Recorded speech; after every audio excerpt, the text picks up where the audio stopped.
Hey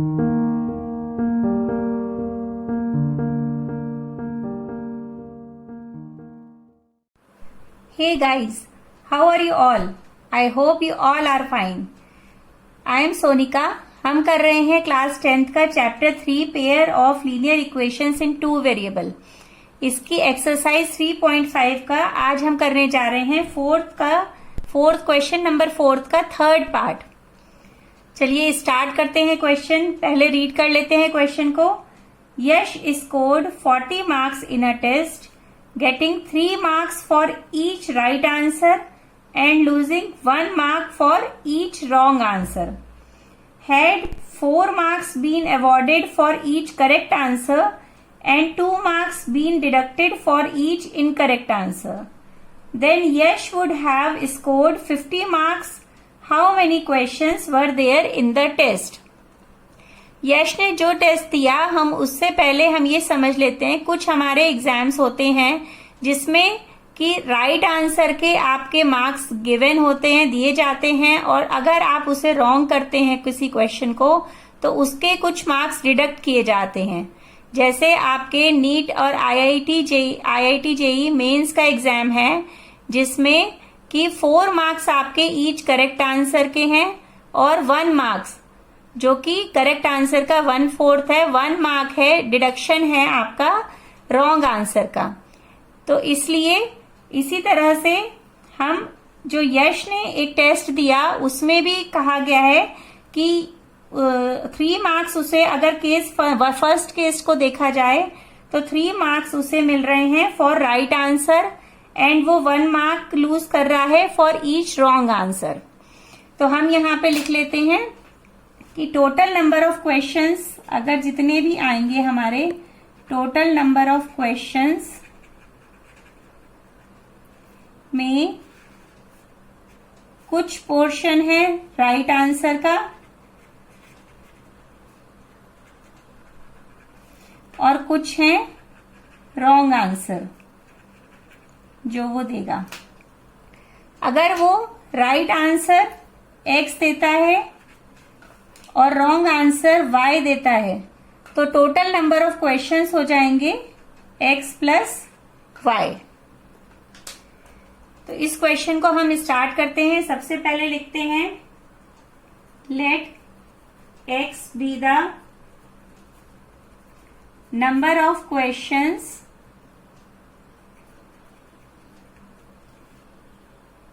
Yash has given correct answer and y be the number of questions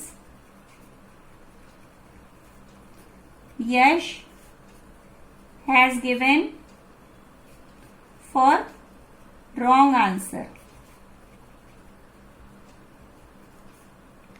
ये हमने assume कर लिया है। अब हम फर्स्ट कंडीशन है पढ़ते हैं। Yash score 40 marks in a test. उसने 40 मार्क्स कब उसे मिले हैं? जब उसने 3 marks for each right answer के दिए हैं and losing 1 mark for each wrong answer. तो जब उसने 3 मार्क्स ईच राइट आंसर के लिए दिए हैं और हमारे पास जो राइट आंसर हमने लिया है x लिए हैं, x नंबर, तो x को अगर हम 3 से मल्टीप्लाई कर देंगे तो हमें टोटल मार्क्स मिल जाएंगे जो यश को मिले हैं for giving the right answer. तो हम लिखते हैं यहाँ पे अकॉर्डिंग टू क्वेश्चन 3x। अब 3x तो उसे मिले जब उसने राइट आंसर दिए हैं। अब इसमें हम क्या करेंगे, माइनस करेंगे। यहाँ पे माइनस क्यों करे जाएगा? क्योंकि जो भी रॉन्ग आंसर है उसके मार्क्स डिडक्ट होंगे। अब कितने रॉन्ग आंसर दिए हैं उसने y रॉन्ग आंसर दिए हैं और 1 मार्क डिडक्शन है for each wrong answer. Then we can write, minus करेंगे 1 into y is equal to आ जाएगा 40 जो उसे टोटल मार्क्स मिले हैं। यहाँ पे ये हो जाएगा 3x minus y is equal to 40। That is our equation number 1। अब हम सेकंड कंडीशन पढ़ते हैं। सेकंड क्या गिवन है? had 4 marks been awarded for each correct answer, अगर उसको 4 marks दिए जाएं for giving the correct answer, तो कितना हो जाएगा 4 into x। अगर हम 4 को x से मल्टीप्लाई कर देंगे तो जितने मार्क्स उसने, जितने करेक्ट क्वेश्चंस करे हैं उसने, उतने मार्क्स आ जाएंगे। तो 4x हो गया। अब इसमें से भी माइनस करेंगे वो वाले मार्क्स जो उसने, जितने क्वेश्चंस उसने रॉन्ग दिए हैं। Then 2 marks been deducted for each incorrect answer. अब 2 मार्क्स हर क्वेश्चन पे डिडक्ट करे जा रहे हैं जो भी वो रॉन्ग कर रहा है। तो वो कितने रॉन्ग कर रहा है y, तो 2 into y जो टोटल मार्क्स हो जाएंगे वो आ जाएंगे for the deduction is equals to, तब उसे कितने मार्क्स मिलेंगे, तब उसे मिल रहे हैं 50 marks. This is our second equation. अब इस दोनों इक्वेशन हमें मिल गई हैं, हम इन दोनों को किसी भी मेथड से सॉल्व कर सकते हैं by doing any substitution method और एलिमिनेशन मेथड। एलिमिनेशन मेथड के लिए अगर हम इस इक्वेशन को 2 से मल्टीप्लाई कर दें तो ये y हमारा कैंसिल हो जाएगा जब हम इन्हें सब्ट्रैक्ट करेंगे। तो हम लिख लेते हैं यहाँ पे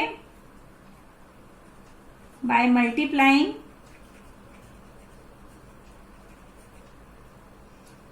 इक्वेशन 1 बाय 2। तो 2 से मल्टीप्लाई करके क्या आ जाएगा, 2 into 3x minus y is equals to 40.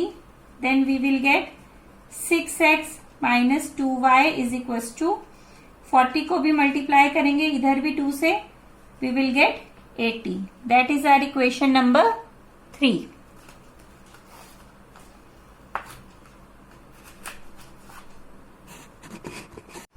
तो ये दोनों इक्वेशंस हमें मिल गई हैं। एक मिल गई है 4x minus 2y is equals to 50 and the other one is 6x minus 2y is equals to 80।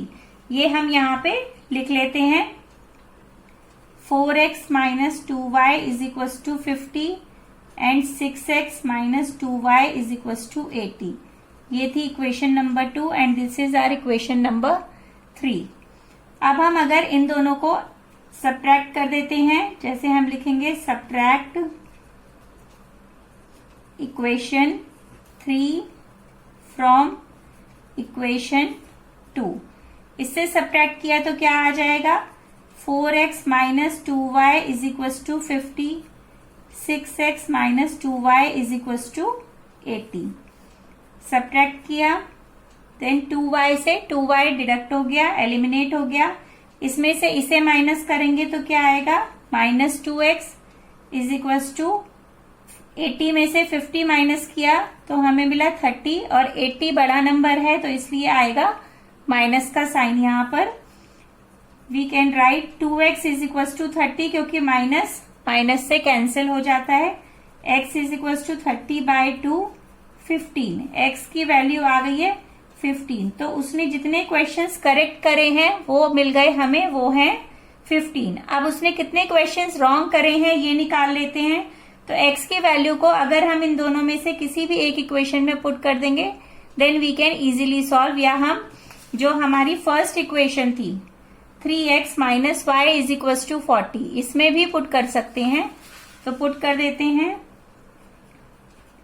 Put the value of x in equation 1। Equation 1 है 3x minus y is equal to 40। तो 3 into हो जाएगा 15, x की value 15 है वो हमने यहाँ put कर दी, minus y is equal to 40। 45 minus y is equal to 40। अब हम y को राइट हैंड साइड पर ले जा सकते हैं तो क्या आ जाएगा, y is equal to 45 minus 40 is equal to 5। Minus किया तो 5 मिल गया। This is are the value of y। y हमारा क्या था, y हमने लिया था कि उसने कितने क्वेश्चंस यश ने रॉन्ग किए हैं, तो वो उसने 5 क्वेश्चंस रॉन्ग किए हैं। अब हम देख सकते हैं कि टोटल जो नंबर ऑफ क्वेश्चंस हैं वो क्या थे, वो हमने लिए थे x plus y. Total number of questions कितने थे टेस्ट में, in test is equal to x plus Y.